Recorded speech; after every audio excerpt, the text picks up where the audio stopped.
Hi, welcome back. It's Eric Edmeades here with another episode of Thrive TV. And today I've got a really special guest, Bruce Muzik, a very good friend of mine and also the creator of Love at First Fight.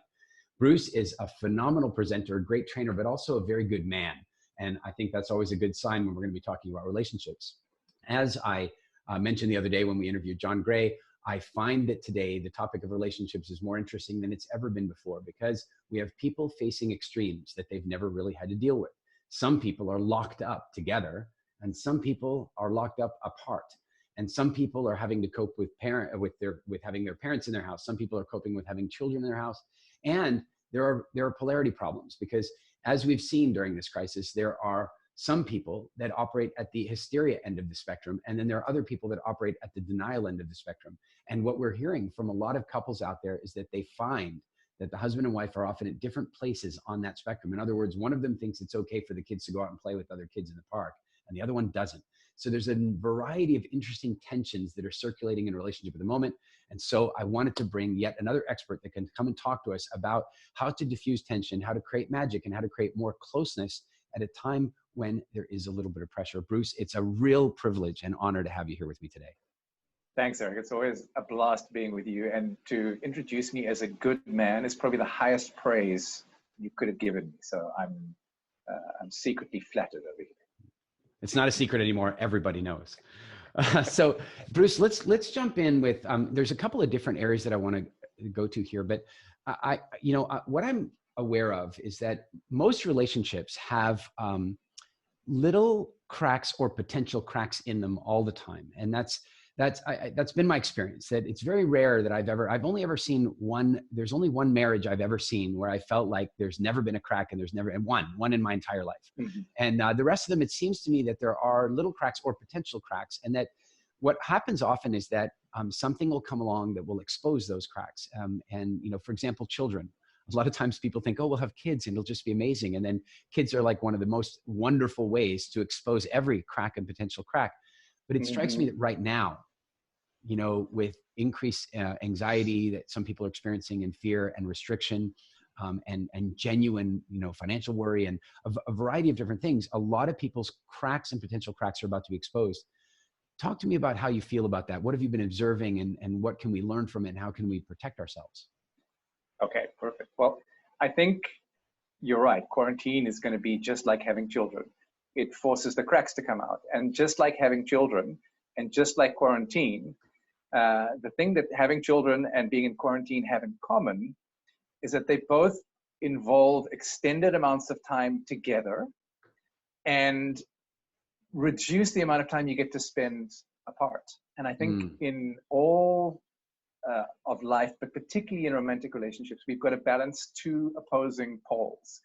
One is what Ken Wilber would call being communal, being part of a group, being part of a couple, being part of a family, interacting outside with other people. And the other one is being agentic, which on this side is being alone, being a me.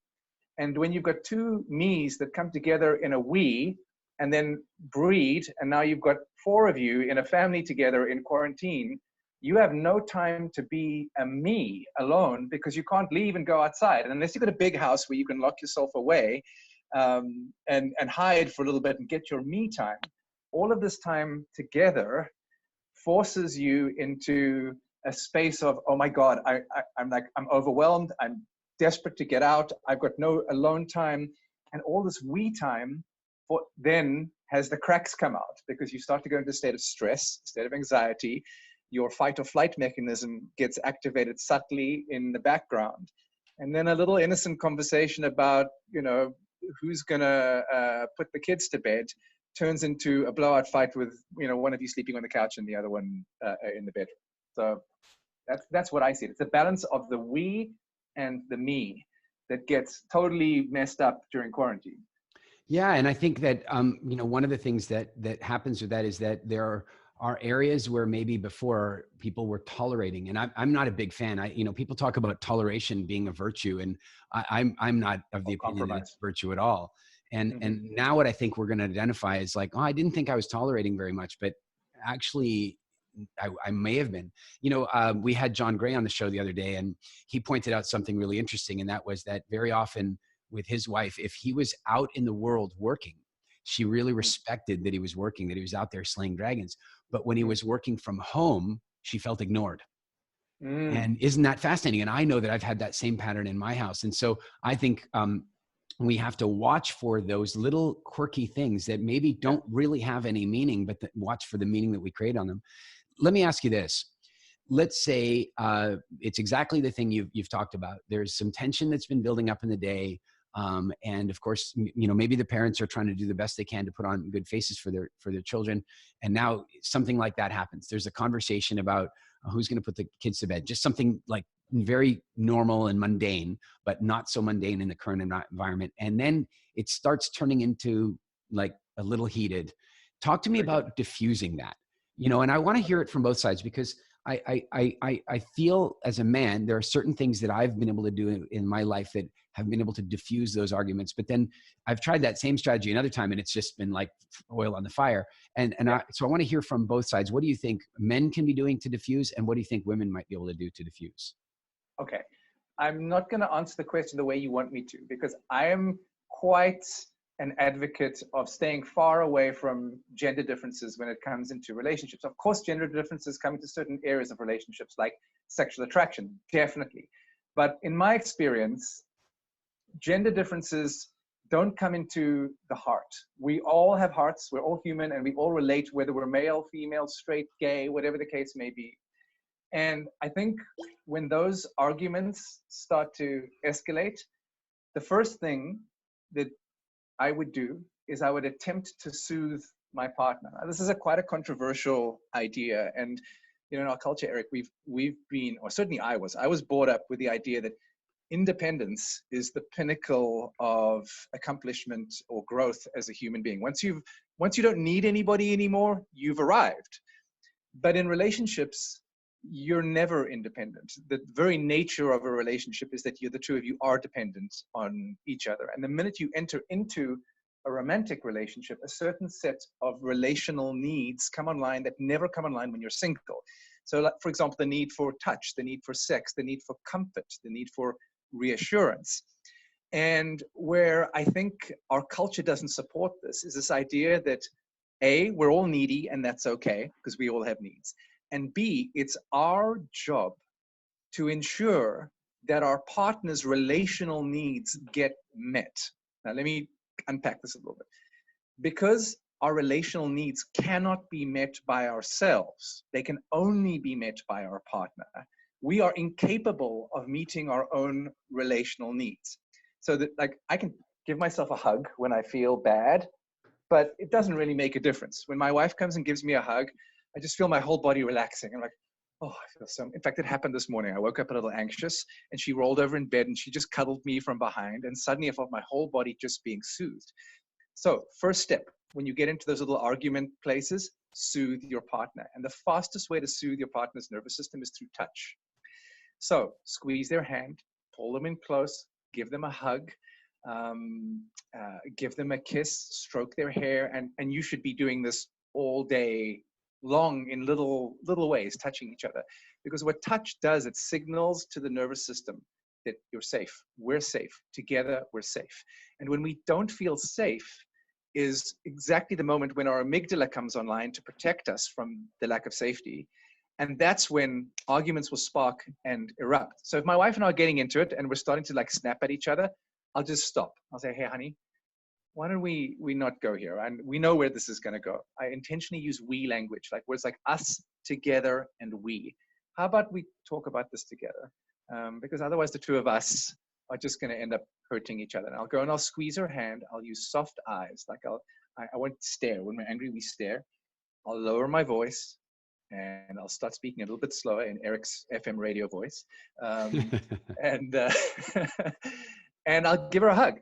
And I will not start a conversation until we're both soothed. And one of the premise of my work with couples is this little 4-word phrase that has now kind of become the basis of all the work I do, which is connect first, communicate later. When couples end up in arguments, it's because they're communicating and they don't feel safely connected. Said another way, they're communicating while both of their amygdalas are active, and you've got 2 reptiles in the room, reptilian brains, that only know how to do 3 things: fight, flee, freeze. So you can't have a decent communication about an issue when both of you have the hair on your back standing up. You've got to soothe each other first. And so to make that more, to make that easier and to keep that level of connection up, I think of it like a connection battery. After, a couple of days of quarantine with no alone time and, not having much time to talk and talk about what's going on, you might find your connection battery is going flat. The easiest way to charge it is to do simple daily rituals. And I want to share one. I don't know if now would be a good time, but I've got a really cool one and it's really easy. And I think your viewers would love it. Okay, awesome. So it's called the Appreciation Journal. And I learned this from Dr. Susan Johnson. She works at Ottawa University in Canada, and she is responsible for the world's most successful form of couples therapy called emotionally focused therapy, EFT, different from the tapping EFT. And what she gets her couples to do, and what I get my couples to do thanks to her, is keep a little journal on the toilet seat, journal, with a pen inside of it. And anytime you go to the bathroom, and at least once a day, you'll have to pick up the book off the toilet seat in order to lift the toilet seat. You're going to sit down and you're going to write one thing that you appreciate about your partner in the book. Now, this is great if the kids get involved as well. I've had whole families do this. It's an amazing way for the family to stay connected.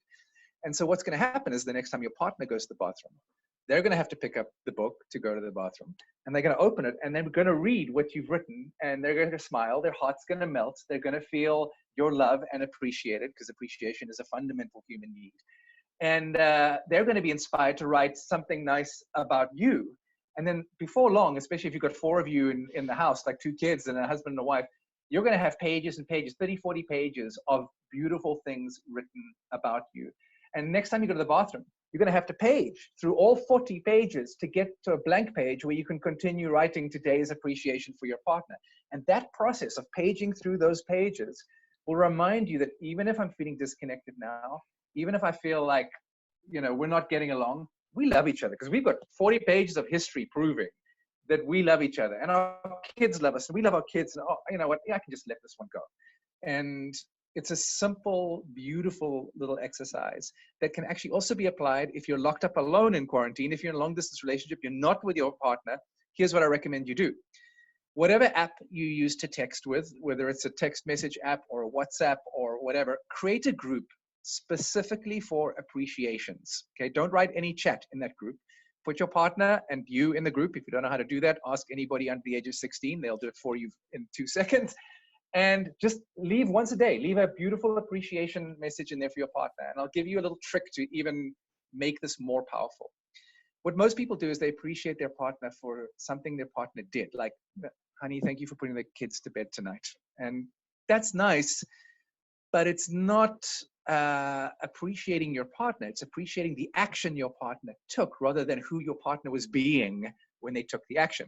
So I just like to add on to the end of an action a trait that the action displays about your partner. So you might say, honey, thank you so much for putting the kids to bed tonight when I was exhausted. It just shows me how caring you are. Or the way you appreciated me at the beginning of this call when you called me a good man. All the other stuff about Bruce is a great, relationship trainer and friend and blah, blah, none of that really meant anything to me. But the minute you said good man, my heart was like, he acknowledged a trait inside me that I want to be recognized for. And I was like, dude, you're the best, man. That was awesome. And you moved me just because you acknowledged who I was being instead of what I'd done in the world. And I think if you do that in your appreciation journal every day, it'll make connection, the level of connection in your battery so high that those little cracks come out far less often. Bruce, I really like that. It's funny, the way I think about the difference is one is thanking and the other one is appreciating. You thank for what people do and you appreciate for what good. People are. And I really like that. In fact, one thing I've noticed is I am on quarantine, locked up on quarantine on my own, is that probably 2 years ago, I started this thing of I put Post-it notes up so that Elise would find them in different parts of the house with little appreciation messages or little affirmations for her.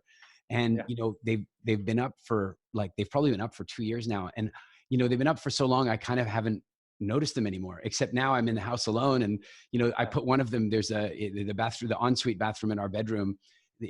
I don't usually, I get up in the morning, I don't turn the lights on. I just go in there and I just, sit, do my business. But there's a Post-it note right at eye view, and I open my eyes, and you know what it says? It says, open your eyes. I love you. Oh, And, brilliant. it's just like, I'm noticing them there. And, I think this idea, I love the WhatsApp group strategy. That's super, super nice.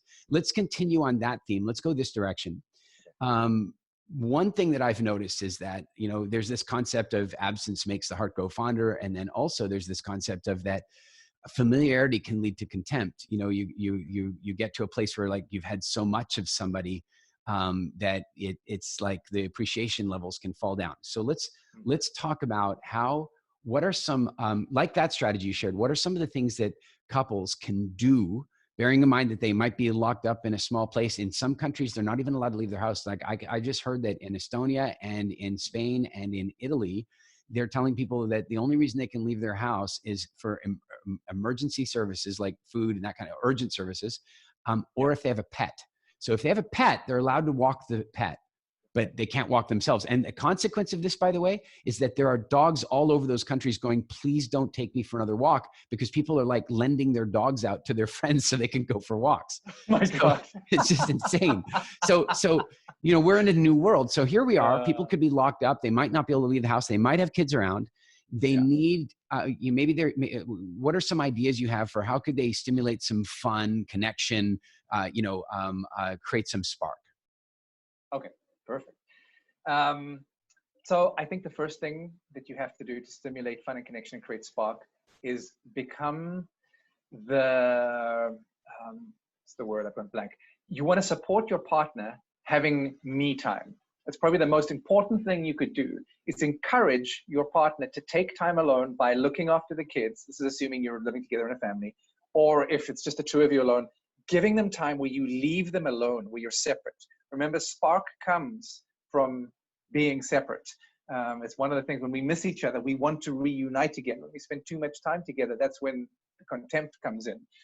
And so give your partner alone time and take your own alone time. If you cannot leave the house, it'll be like, for example, I can see when my wife, who's an introvert and needs more alone time, is starting to get cranky. And I'll literally lock her in the bedroom. I'm like, honey, bedroom, Netflix, go. I'll play with the kids. And I'll go and play with the kids. Now, me being an extrovert, it's a lot easier for me to play with the kids because I get energized through being with other people. She, as an introvert, gets drained by being with other people. So if you're watching this right now, the question you want to be asking yourself is, do I get drained around people or do I get energized around people? Now, the challenge comes is that I would say 60 to 70% of couples that I work with, we've got one introvert and one extrovert. And because they don't understand each other, they don't know how to ask for what they need. The introvert doesn't really know how to say, I need alone time. And when the introvert does say, I need alone time, the extrovert, especially if the extrovert is anxiously attached, that's a term we might not get to today, but if the extrovert's insecure, they'll feel abandoned when their introvert wants to go and take alone time, which will cause them to start getting upset and protesting the loss of connection. They'll be like, where are you going? No, come back here. And then the introvert starts feeling overwhelmed because their energy level is so low by having been with somebody for so long, and they're not recharging their energy battery, that they start to get cranky. So now you've got a cranky introvert and an insecure extrovert, and the two of them are just a fight waiting to happen. So be the encourager, for lack of a better word, of taking alone time. That would be, and figure out how the two of you can do that. The second thing I recommend you do is you sit down and have a family meeting and decide in your family meeting how each of you are going to support the other having your basic needs met. So maybe, I have a need for silence while I'm working. So we sat down at dinner and I spoke to my wife and the kids. I said, guys, I'm turning the balcony, which you can see in the background here, into the office. I need alone time when I work and I need silence. Sometimes I'm going to need you to disconnect from the internet, like right now when I'm doing a critical video call, or you're going to have to leave the house. Can we work together? And they're like, great. So they've actually all gone and they've left the house right now. Or my wife will say to me something like, honey, I need you to clean the bathroom surfaces and help me clean the toilet. Not my favorite thing because our house cleaner is not coming around anymore. So I'm, on my hands and knees with rubber gloves, cleaning the shit out of the toilet, basically. So, we're supporting each other. And if you don't have that meeting, you don't know what each other's needs are. Happy people are people whose needs are being met. And I think one of my favorite examples of this, Esther Perel, one of my mentors and one of the most famous sex therapists around, she traveled the world for her career of 30, 40 years, leading live seminars to couples. And she would ask the same series of questions all the time to her audiences. And, she would put together the answers, the most common answers. And one of the questions she asked her audiences to the woman was, when are you most attracted to your husband? And the most common answer she got over 40 years was, when he helps me with the dishes. And that doesn't make any sense, really, until you understand what helping with the dishes represents. Helping with the dishes represents, we are a team. I am not alone. I am safe with you. You've got my back, which then quietens the amygdala and opens, particularly a woman, up for desire to enter her being, like sexual desire to enter her being. Because this is one of the things that we struggle with the most when we're in quarantine, is with no time apart, which can easily kill sexual polarity. And there's some research that's been done, you'll find this fascinating, Eric, where they put men and women in a room hooked up to brain scanning equipment, and they showed them random images of landscapes, people walking on the beach, weather, and then every now and then there would be a naked picture of a couple having sex or something sexual. And they wanted to see what happened in the brains between men and women. And here's where gender difference does come in. The same areas of the brain lit up in men and women when presented with a sexual cue. But in women, an extra area of the brain in the frontal lobe lit up that didn't ever light up in any of the men, and lit up in 100% of the woman. And this part of the brain is concerned with making judgments about safety. And the idea is that women, when it comes to sex, are inherently weaker than men. Their bodies are generally weaker. They're lying on their back, often with their legs spread. They're in a vulnerable position.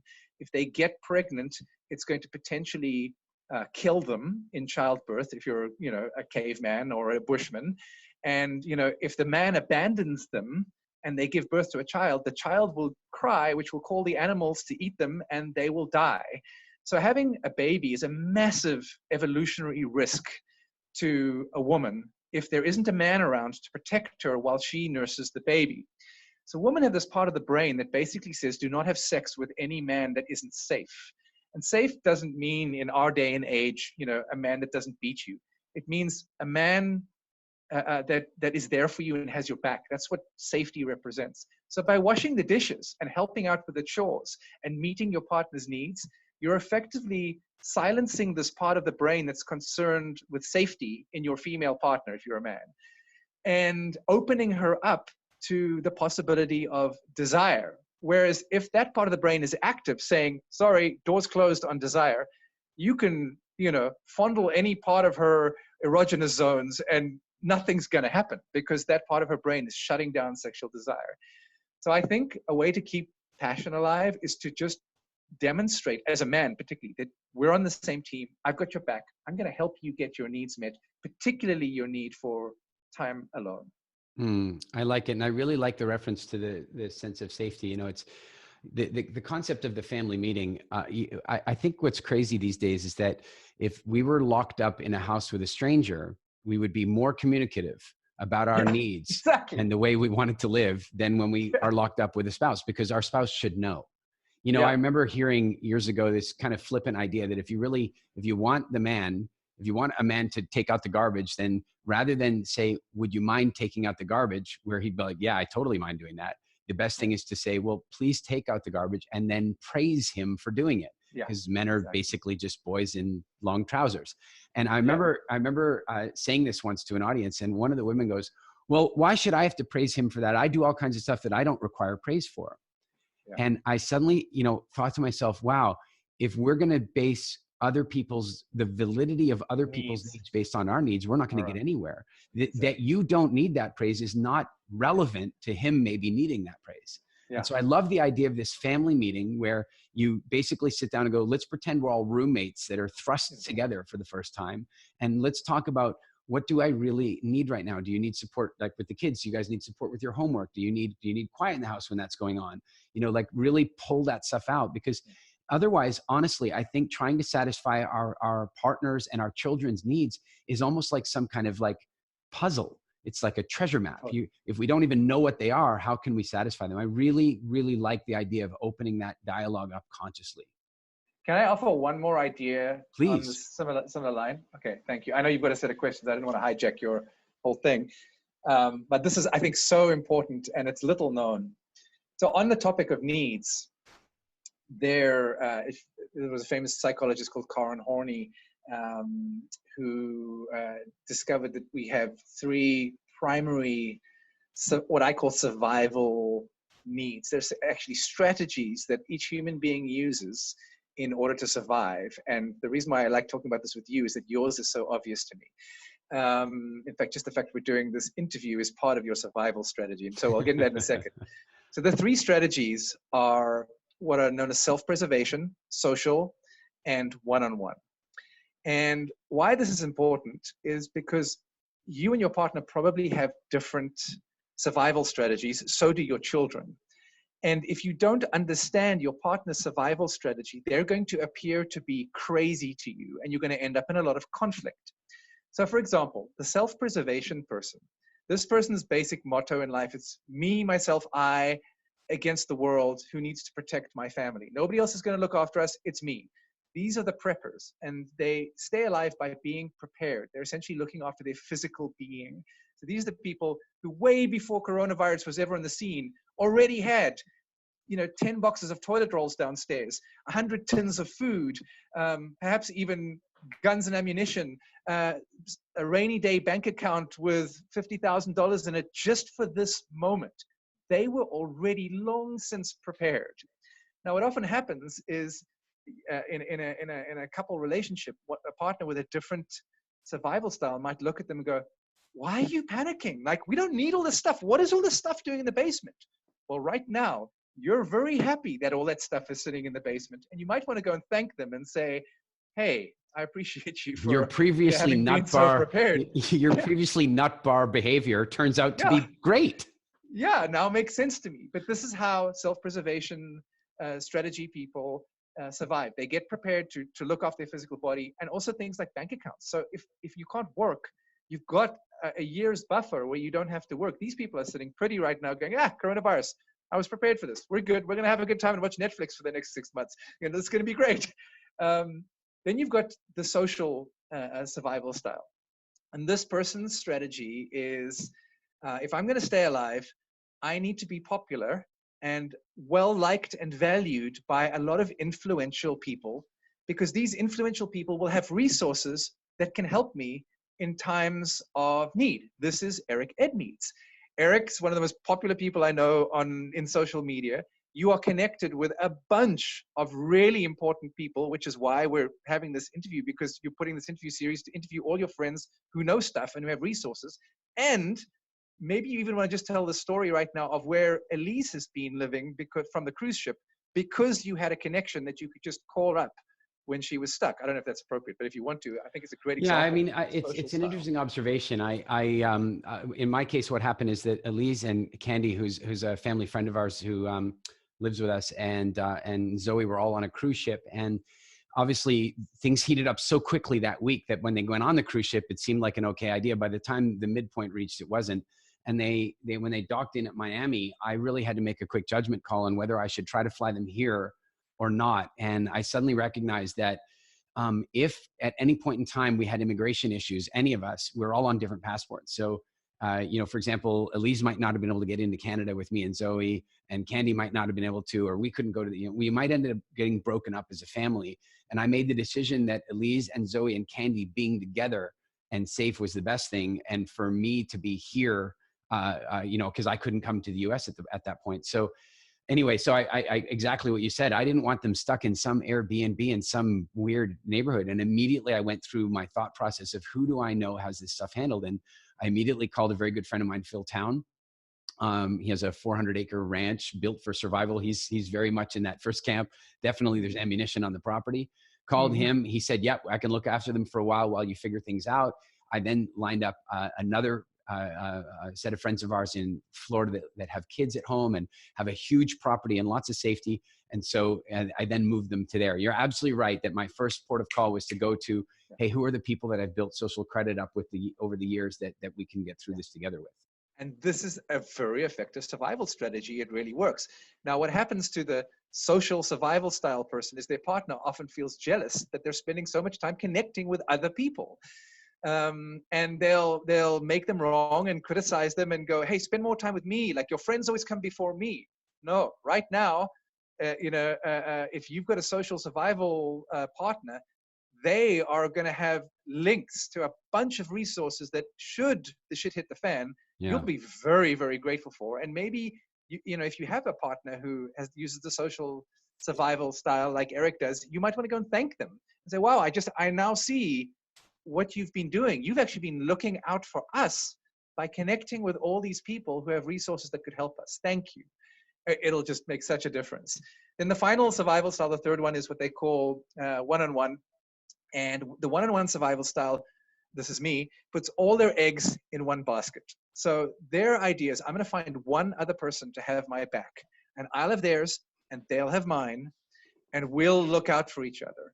And when the shit hits the fan, we're going to stick together. Then it's all the shit hitting the only fan. Yeah, exactly. But they're totally invested in me and I'm totally invested in them. And together we will thrive. This is the person who's going to be sitting on my deathbed. They might be the only person there. At the end of the world, when everything goes to hell, they're the only person that's going to be by my side. And these people often get a lot of flack for being perhaps clingy or wanting too much closeness. But closeness is the way that they've learned to ensure their survival. It's the way their brain has learned to ensure their survival. And if you're dating one of these people or married to one of these people, you might want to go and say to them, hey, thank you for all the time and energy you put into our relationship. Not many people would have stuck with me through thick and thin, through all, my motorcycle accidents, my getting sick and ill when I had dengue fever, my whatever the case may be. Now, my wife and I are both the same style, which helps and makes things easy. But when your children or your partner are different styles, you're going to do what most people do, which is assume that they're either crazy, insane, or just plain wrong. And understanding where your partner's coming from and their survival style, I think, just creates so much empathy and compassion, because suddenly you can see it from their perspective and go, oh, that's what they were doing. They weren't being irresponsible buying 10 boxes of toilet rolls. They were preparing to keep me safe. And I found this such a breakthrough distinction in quarantine, where all four of us have a different survival style and everybody's doing their thing. Anna, our 18-year-old, is like running around here hoarding food and buying chocolate because she's the self-preservation. Brandon's connecting with all his friends because he's the networker, he's the social one, and Jacity and I are, we've got each other. Anyway. So yeah, I think that's really good. And it's part of frankly, it's part of the same theme or thread that you're talking about, like the family meeting. Let's talk about our needs. It's a similar idea that if you can apply some empathy, I think most of us can find that almost any behavior, unless things have gotten really bad, I think most of us can find that almost any behavior that our partner exhibits is actually meant to be positive. It's either trying to satisfy a need of theirs, or it's them trying to communicate for help or love. And the trouble is that if we don't have empathy, if we don't understand that that's their survival method, if we don't understand that that's their love language, if we don't understand that that's their emotional needs structure, then we may assume that behavior to be something else. We mistranslate. And so I think, again, there's a real strength here in having empathy and open communication, where you feel safe to say, this is what I want, this is what I need right now. And to be able to just to be able to respect that person's survival mechanism is not exclusive of you. They're wanting you all to survive. They're just using their method. Exactly. Nail on the head. Yeah. So, all right, let's get down to the nitty gritty here. Let's talk a little bit about intimacy. I saw this the other day that many years ago, there was a big blackout in New York. They lost power for a week or what have you. And 9 months later, there was just a total explosion of babies. And so, you know, we've had the, you know, we've had the various, you know, Generation X and what have you. And we're about to have, I don't know, maybe an entire generation of Corona babies where maybe 9 months from now, there's, because a lot of people are at home and what have you. And, but in as much as some people will do that, I think other people will find that proximity, as you mentioned earlier, may serve or may inadvertently neutralize the polarity that can make sex so much fun and so rewarding. What can we do as couples? We're trapped in the house together. We may find, I mean, look, any couple, in my opinion, any couple that has a matched set of needs around intimacy and around sex is incredibly lucky. If they happen to have the same desire for quantity, and if their frequency is on roughly the same schedule, wow, are they lucky. But a lot of couples don't have that. There's, you know, there's a moment where this person isn't really in the mood and that person is, or the other one is, or this person wants this to happen and that. So what can we do to, bearing in mind that we aren't necessarily able to create a lot of space for ourselves and that sort of stuff, like how can we communicate our needs? Because I'll say directly, one of my thoughts about this is that, let's say person A, male or female, person A would like some sex, some intimacy, some private time, and so on. And person B is not really in the mood for that in that moment.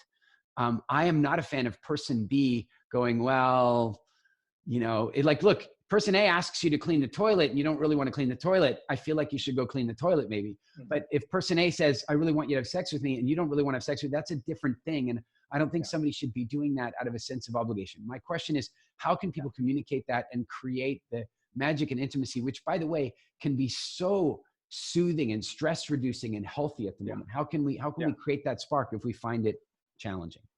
Yeah. Okay, perfect. I think there are 1,000 answers, and I'm going to have to narrow them down. The most obvious one is to be vulnerable. And for me, the way I define vulnerability is emotional honesty. Be honest about what's going on inside of you. But first, you've got to be honest with yourself about why you want sex. Because depending on your attachment style, you will have different motivations for sex. So people who are what I call turtles, the people who shut down and numb themselves, they're known as people who are avoidantly attached. Their motivation for sex is generally physical. They want to release tension in their body physically, and they want to feel good about themselves. This comes from Dr. Susan Johnson's research at Ottawa University again. People who are anxiously attached, people who feel insecure, they're a little bit more afraid of abandonment, their motive for sex is often comfort and soothing. They want to feel close, and these people often prefer cuddling to actual intercourse, and cuddling can often be a great replacement for sex if the partner's not into it. But if you can tell the truth to yourself about that, and if you're one of those two, and you notice, wow, I just want to get physical release, or I just want to feel secure, you might find that there are other options if your partner's not interested. So if you just want physical release, well, you can go and masturbate. If you want comfort, you can go and ask for comfort directly and get a hug. Each of those, physical release and comfort, generally is motivated by some version of fear, low-level fear. In the anxiously attached person, it's the fear I'm going to be abandoned, or my partner's angry at me, she wants alone time. And the anxiety is what's driving my desire for sex. And that is such a turnoff to your partner. On the other hand, the avoidantly attached person is terrified of getting in touch with their feelings. And intimacy is actually a threat to them. And if you've been living together in a house and intimate for so long, you're forced to be intimate and be in such close quarters. The last thing you might want to do is open up your heart for sex. So you're going to shut off your heart. And if you have to, you'll have sex just to get it done with. And these are the people that actually would say yes to having sex even when they don't feel like it, because they can disconnect their heart from the act of lovemaking. But the problem with that is that it leaves your partner feeling objectified and used just for sex. Now, securely attached people, what they all have in common, these are people who have no issue depending on others and who generally feel safe and comfortable in relationships. I never really get to talk to them because they don't find their way to loveatfirstfight.com because they don't have relationship issues generally. They solve them themselves. I mean, they have issues, but they generally get through them. these people will tend to feel safe with each other, so they can just be themselves and be vulnerable. They have no issue being vulnerable. I say, honey, I'm feeling a little horny now. I would love some release. Are you up for it? And she might say no, but you know what?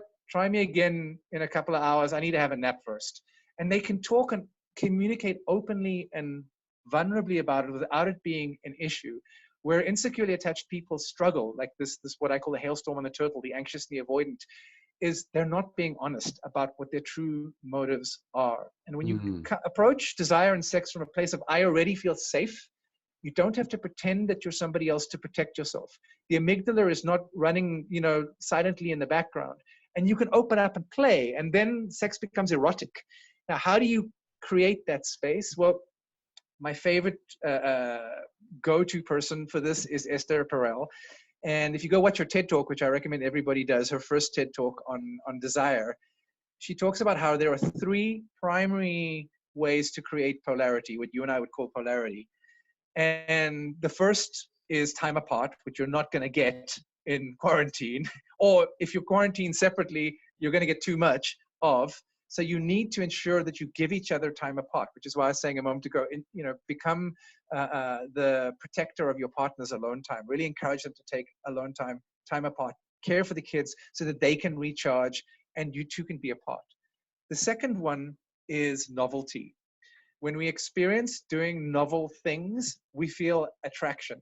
This doesn't have to be like, and you couldn't do this anyway in these days. It doesn't have to be going to a sex club, swinging from the chandeliers, having a threesome. It could just be, if you normally make love with the lights off, turn the lights on and put some music on. It might be, one of you wants to wear lingerie. It might be you're going to make love in the morning if you usually make love at night.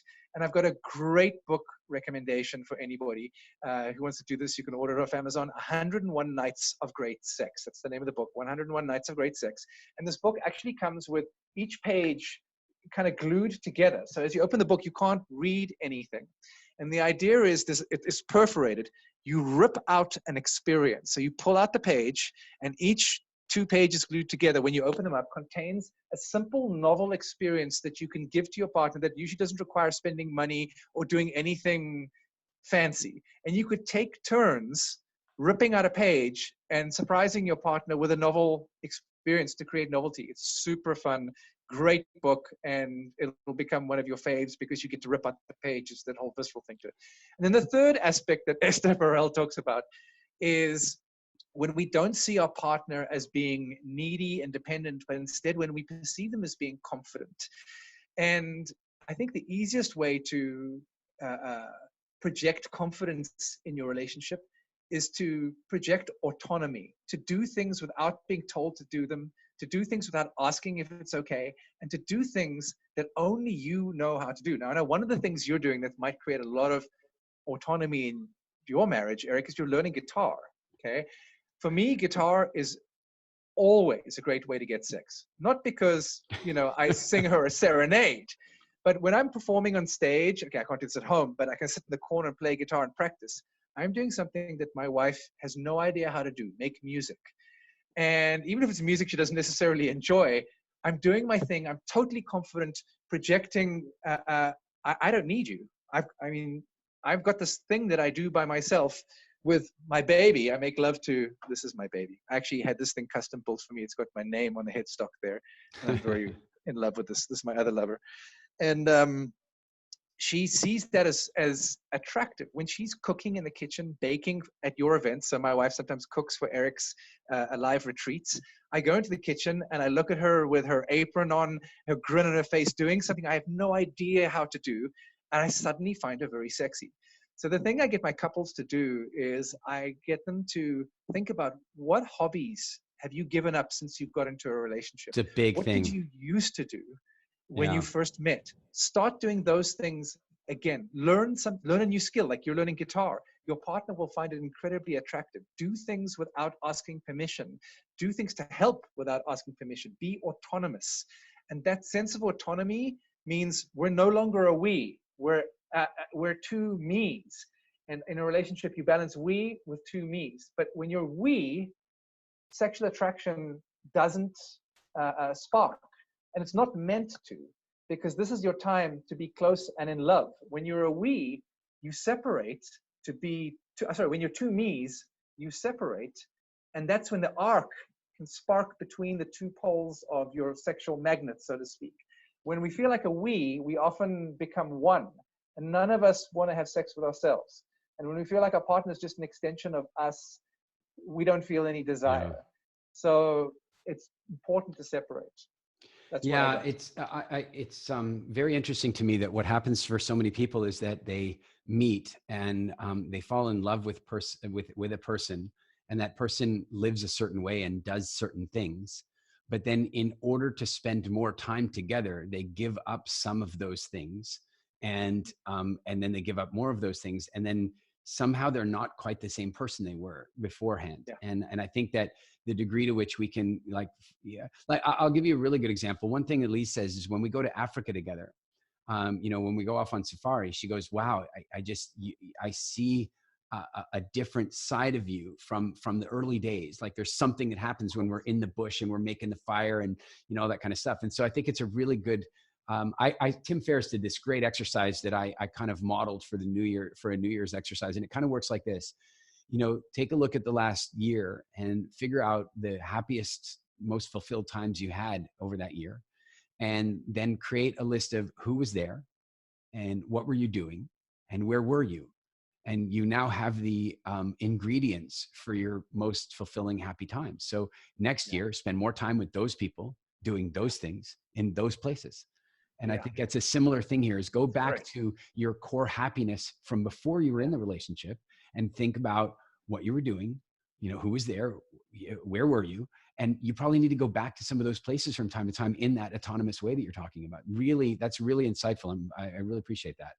And separate friends as well. It's also another sign, like who was there. Like have friends separate from your wife or your partner that you communicate with on the phone. Stay in touch with your buddies. It signals, I have my own life separate from you. Yeah. That's sexy. Yeah. Bruce, I think you have an online course that people can take, which might be now. I mean, one of the great things about now, I really believe, is that this is one of the greatest opportunities people have for, in a sense, that autonomous action you're talking about, whether it's learning an instrument, learning a language, writing a book, but also, developing yourself. And so I think you've got a course that people can do online at loveatfirstfight.com. Can you tell me a bit about that? Yeah, totally. So there's two. One of them is free, which I highly recommend that all of you go and check out. Just go to loveatfirstfight, fight with an F as in fighting.com. Put in your email address and I'll send you a 7-day free relationship repair course where I'll teach you some communication skills. It's all delivered by video, free of charge, and there's some useful information and tools. And then not this coming Saturday, but the following Saturday, we start a coaching program, which is a 7-week strengthen, improve your marriage program that I've been running for the last 8 years. It's all done online, and there's a coaching component where you get to chat with me, you get educational videos, and you get exercises to do every week on a different theme out of 7 core relationship skills. And the first core relationship skill is to connect. How do you maintain emotional connection? The second one is to communicate. How do you speak vulnerably and listen curiously?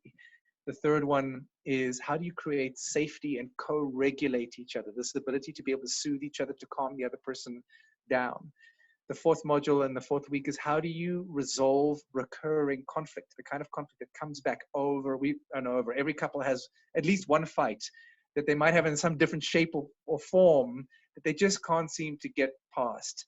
The next module is how do you appreciate your differences, where I'm going to introduce you to a bunch of different personality types, similar to like what we did with the 3 survival styles already.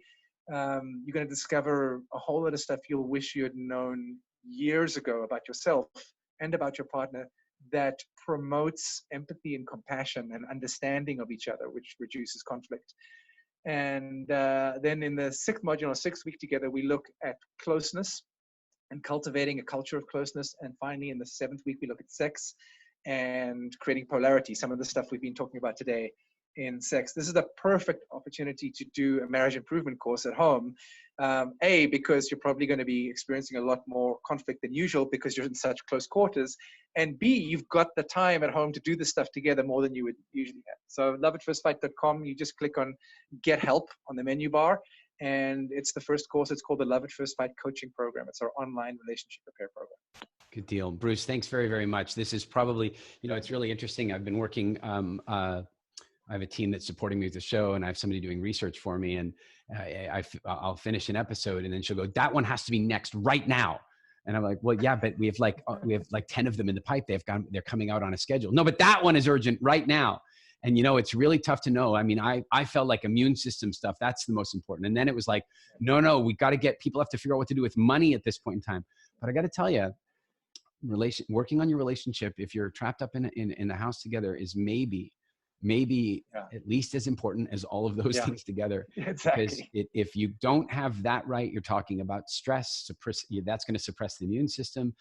It's really, and by the way, I've always loved the brand that you created, Love at First Fight. I think it's an excellent play on words. And one thing I want to suggest to people is, even if you haven't had the fight, if the fight is happening inside you, if you're tolerating, if there's tension building, you want to deal with it. The sooner this stuff gets dealt with, the sooner you're comfortable to communicate, the sooner you're willing to communicate your needs, the sooner you're willing to apply some empathy and really listen to what the other people's needs are, the sooner you're willing to turn all that stuff on, the better. Because of course, the further it gets, the harder it gets to solve. Bruce, thank you. Dr. John Gottman says, sorry, Eric. No, go ahead. Dr. John Gottman talks about how the number one predictor of divorce is the absence of conflict.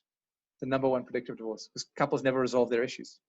Fascinating. So there you go. If you have stuff inside you, it does need to be said. You need to find great ways to say it. And I think one of the key things to really pay attention to there is recognizing it's so interesting. It's like I met this couple, very good friends of mine, and they got married about 18 months or so ago. And they're like, well, we were with our therapist the other day. And I'm like, you guys, you're in therapy?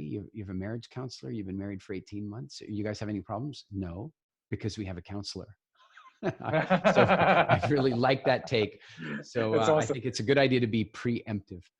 Yeah. In any event, Bruce, I really appreciate you making the time, sending your family outside. I hope they had a good time, but thank you so much for making the time and sharing your wisdom with us today. And I look forward to one day you and me hitting these waves again when the world returns to some form of normal. Thanks so very much. Me too. Thank you for having me here. You're a great interviewer, FYI. I've never been interviewed by you before, and great job. Thank you. Okay, we're clear. The taping part is done. We're still live to our live studio audience. Awesome. Thanks, Bruce. I've never really been interested. I've always thought about doing podcasting and interviewing and that kind of stuff, but I don't really know how to do it.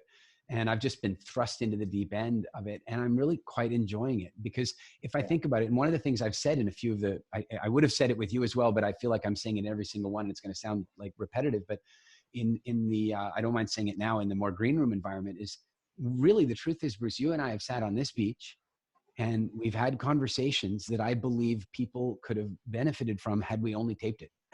Yeah. And so that's the way I'm looking at each of my interviews, is I'm just trying to have some of the cool conversations. You said, I know you have a bunch of questions. Nope, I don't. Nope. Okay. I sometimes have, like, my researcher will give me some ideas on what to, but I really come into it to have a guided conversation, and you're one of the easiest people to do that with. So that was really great. Likewise. And one thing I wanted to actually acknowledge you for as well, just because we're in practicing appreciation here, is, I know you are incredibly smart and have a lot of the knowledge that I have too. And you could very easily have just, cut me off, and you're very gracious when you interview. Like, you pulled it out of me. And as I've interviewed people before too, and I know it's tempting when you have a lot of the same knowledge to want to go, oh yes, and this, and this, and this. And you didn't do that at all. So that's also I appreciate that. Bruce, I to be honest, that's one of the things I was concerned about interviewing people with, is that because I've been interviewing people for so long, not in a media way, but just because I've been curious and asking people, I often listen to interviews and go, oh, I just would have answered that differently. So I've always been afraid that if I was in an interview environment, I'd be asking questions that I'd like to answer myself. But the truth of it is the minute that I'm no longer willing to learn, is the minute I should stop teaching. Yeah. That's how I feel about it. And so I find that every time you and I ever sit down to have a serious rooibos conversation on the stoop here, what happens for me is I know that there's an exchange of wisdom and that we're both enriched by the process. And that's the same way I look at the interview process. So I've published the link, but I don't see. Oh, hang on. I saw a Sherry on the screen a second ago. The name Oh, that's Sherry. Sherry from our team. Sherry is amazing. Okay. But we're still experimenting with this bringing people in live thing, and we don't publish it wide for it. So it doesn't. Sometimes it becomes incredibly lively and fun, and then other times not so much. So it doesn't look like we've got a big studio audience, but we did have quite a lot of people from our group watching live. And then just so you know, the way we do this is this will get taken down. It won't be left online.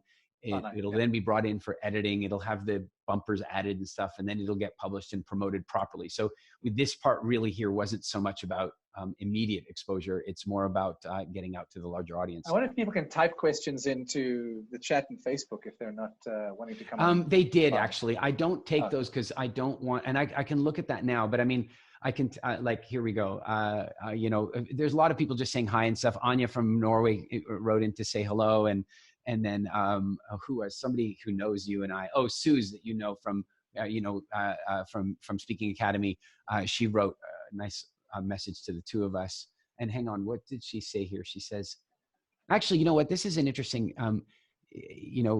she's asking a question more about kids. She says, how would you deal with we time as a family when your kids have way too much separation from their friends and don't want to let you in?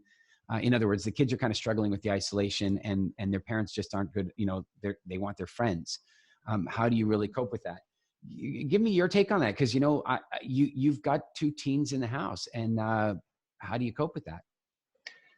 The way we're coping with it, and I'm new to this too, is they're using their devices finally to connect in a way, like their devices are coming in useful for connection. Instead of being over connected to their devices, they're connecting with their friends. So Brandon, the 22-year-old, he's gaming every day for 2 or 3 hours a day with his buddies. They have a gaming community, and they get together and they play computer games together. And it's his way of reaching out, chatting with his buddies. And he always has a great big grin. And every now and then we hear, shrieks of, get him, coming out of the bedroom, and they're like, he's having a great time. Anna, who's the introvert, she's 18. She's not a big reacher outer, but I imagine, if she was, she'd be connecting also by having video calls. I'm just having a ton of video calls, and I think video calls are way better than audio calls because you can see facial expressions, and you really get to empathize more with people.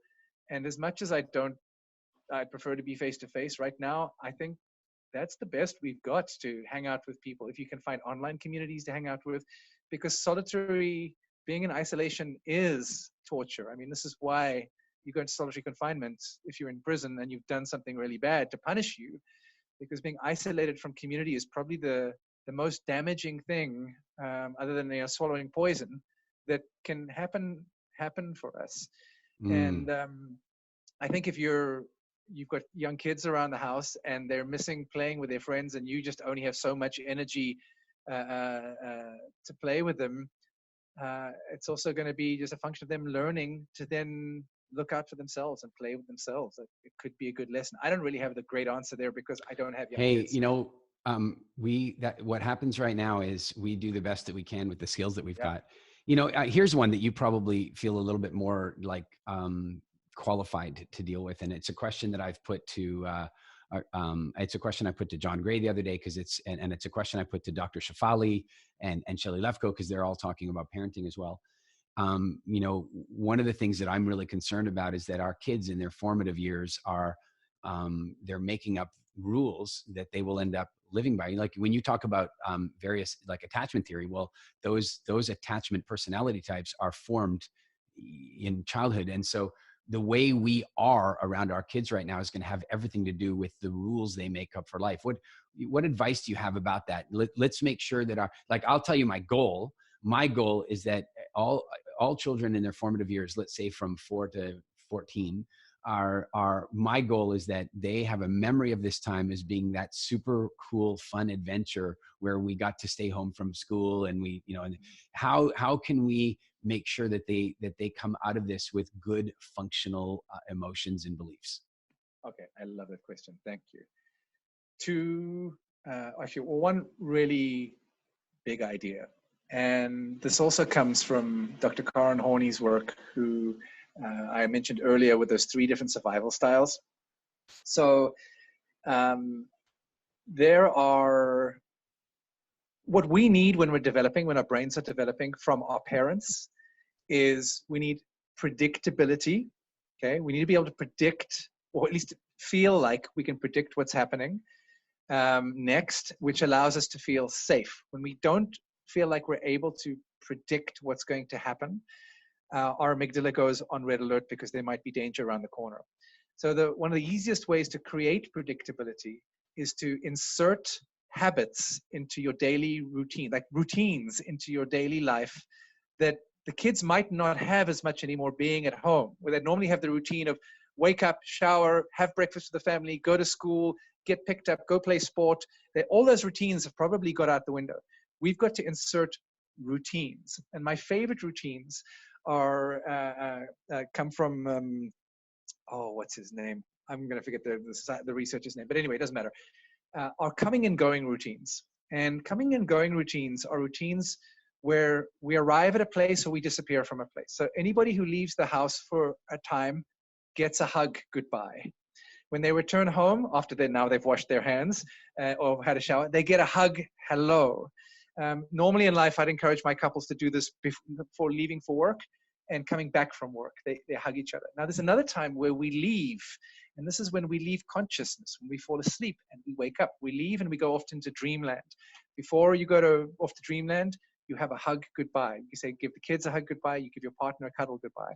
Same thing when you come back from dreamland. When you wake up in the morning, you say hi to each other or you hug your partner. It creates these predictable moments of connection that are going to happen every day. Dinner table, no phones around the dinner table, sit around the dinner table, have family meals together. That's the one side. The second side is what I call turning towards. Children need to know that their parents are available for them emotionally to comfort and support them when they're in distress. And during times like this, it's very easy to get agitated and to give a response that's known as turning against.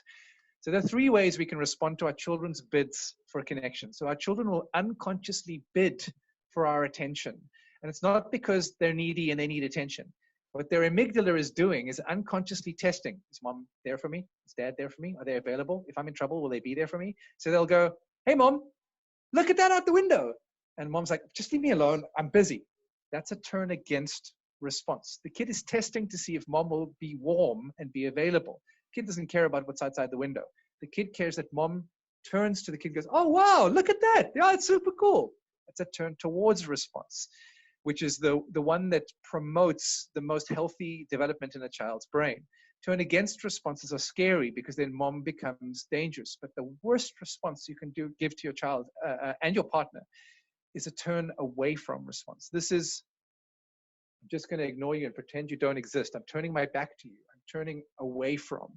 And so the kid goes, hey, mom, look at the window. And the mom just ignores them. That basically says to the kid, when you're in trouble, nobody will come. And you're on your own and you're alone. And that is terrifying for a child. So if you remember to turn towards and start to recognize your child's bids, they might be, clinging to your leg. They might be saying, mom, come read me a bedtime story. It doesn't matter whether or not you read them a bedtime story. What matters is that you turn towards in a warm way. You give them a warm, loving response. And I think if you can do those 2 things, turn towards, and I'm going blank on the first thing I just spoke about. What was I talking about a second ago? The habits, putting habits in place. Right. Habits, daily rituals for connection. Your kids are going to be fine. Bruce, thanks very much. It's always a pleasure. I imagine you and I'll have to do a follow-up at some point on another topic. It's always good. And like I said, I look forward to returning to our normal beach life one of these days soon. Please, hugs to Jasiri and the family. And by the way, I got my guitar, but I didn't get a pick. And so I took an old credit card. I was just about to say that. Well done. There you Took an go. old credit I got card. many of those stuck around, and I've had to phone my bank a few times in an emergency going, I need a new credit card. All right, pal. So good to see you. Thanks so All very right. much.